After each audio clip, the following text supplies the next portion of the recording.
국제 유가가 심상치 않습니다.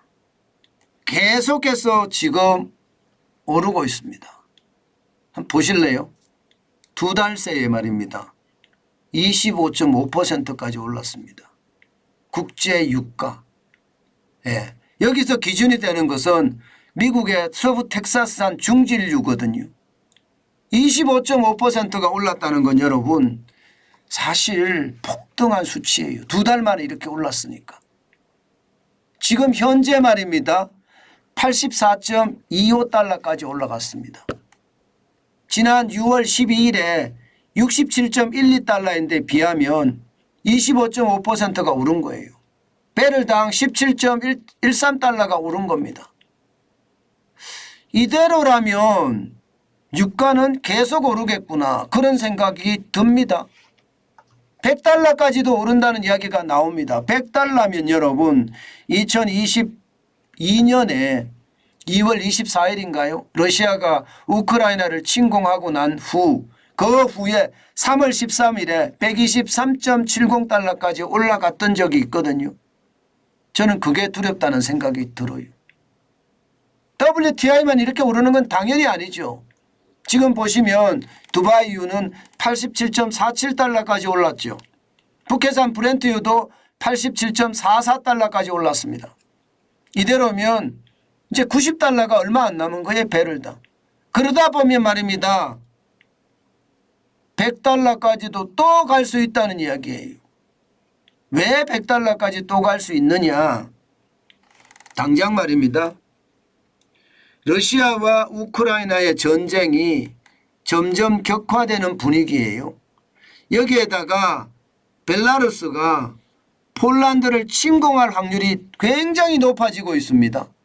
바그너 그룹까지 합쳐져서 이게 동유럽의 전쟁 분위기가 굉장히 크게 휩싸인다. 뭐 이렇게까지 이야기할 정도로 지금 동유럽의 긴장감은 커지고 있거든요. 그 바람에 천연가스도 올라가고요. 국제유가는 덩달아 올라가고요. 이 상태로라면 100달러가 쉬이 올라간다. 이렇게까지 이야기할 정도입니다. 여러분 이렇게 됐을 때 소비자 물가 괜찮을까요? 소비자 물가 올라갈 수밖에 없을 거예요.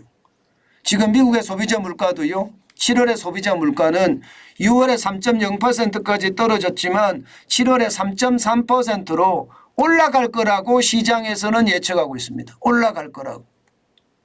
이게 말입니다. 2022년 작년 6월에 9.1%까지 올라갔던 것이 쭉쭉쭉쭉쭉쭉 떨어져서 1년 1개월 만에 3%까지 떨어졌거든요. 이게 2%를 찍나 이렇게 예상을 지금 시장에서는 하고 있는데 사실은 2%는 어렵고 결국 국제유가가 올랐기 때문에 3.3%까지 오히려 물가가 다시 오르지 않겠느냐 하는 게 시장의 전망이거든요. 그러다 보니까 말입니다. 시장은 출렁거립니다. 게다가 말입니다. 소비자 물가 지수 중에 핵심 물가 지표라고 이야기하는 그런 소비자 물가는 지난달하고 동일하다는 거라는 거예요. 4.8%가 동일하다는 거예요. 결국 말입니다. 물가가 안 떨어진다는 이야기잖아요. 물가가 다시 오른다는 이야기잖아요. 물가가 다시 오른다는 이야기가 나오니까 결국은 이거 시장에서는요. 겁나. 이렇게 되면 결국 말입니다. 다시 인플레이션의 시작이야. 뭐 이런 이야기까지 나올 정도거든요. 그러니 시장은요. 연 이틀째 쭉쭉 빠지고 있습니다. 오늘은 어제 2배가 빠졌어요. 어제 2배가. 기술주 중심인 나스닥 종합지수는 1.17% 162.3이 빠졌고요. 그래서 1322.02로 마감했습니다. 기술주 중심을 보면 올라가는 듯하지만 결국 장막판에 쭉쭉 빠졌죠. 마찬가지 대형주 중심의 S&P 500 지수도 0.7 어제 2배가 빠졌습니다. 이틀 연속 빠졌는데 2배가 빠졌다는 거예요. 31.36이 빠져서 또다시 말입니다. 4,500이 깨졌습니다. 4,467.71로 마감을 했습니다. 마찬가지 블루칩 중심인 다우산업 지수도 0.54 어제 2배가 빠졌습니다. 19.13이 빠졌고요. 35,123.36으로 마감했습니다. 전체적인 시장의 분위기는요. 결국은 인플레이션 공포가 다시 시장을 덮을 수도 있다 하는 게 시장의 예측입니다. 물론 CPI 미국의 소비자 물가 지수가 조금 떨어질 수도 있겠죠. 아직 예측이니까. 발표가 되면 또 달라질 수도 있지만 분명한 것은요. 국제 유가가 올라가고 있는 상황이라 결국은 물가를 또 올릴 수밖에 없겠구나 그런 생각을 한다는 뜻이에요. 자, 이렇게 되면 여러분 이게 여러분 대출금리 내려갈까요? 지금 제가 봐서는 대출금리 내려가기가 굉장히 힘듭니다. 게다가 이게 단순하게 전쟁이 러시아와 우크라이나에서 끝나지 않고 확전되는 분위기까지 연출이 되니까 이거 자칫 잘못하면요. 또다시 스태그플레이션이라는 말이 나올 수도 있습니다. 저는 시장에 이게 충격이 되지 않는다는 것 그것도 이상한 일이라고 생각해요. 사실은 말입니다. 장단기 금리 역전까지 따져보면 말입니다.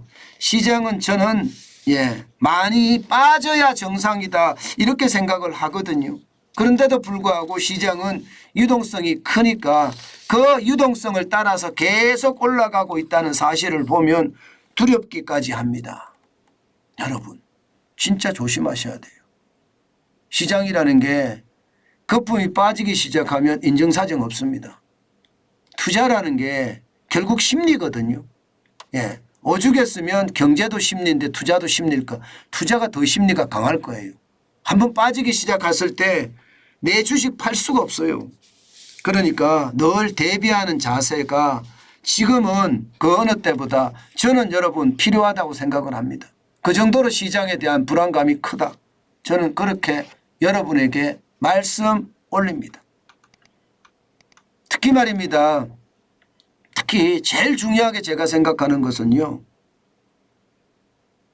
물가의 고공행진은 계속하고요. 금리가 안 내려갈 거라는 거. 오랫동안.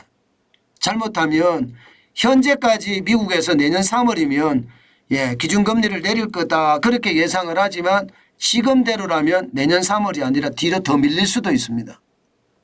여러분 고금리가 오래가면 오래갈수록 부채 폭발에 대한 위험은 더 커지고 부채 폭발의 위험은요.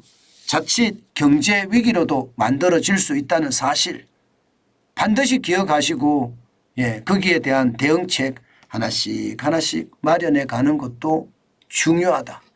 그 말씀 다시 한번 올립니다.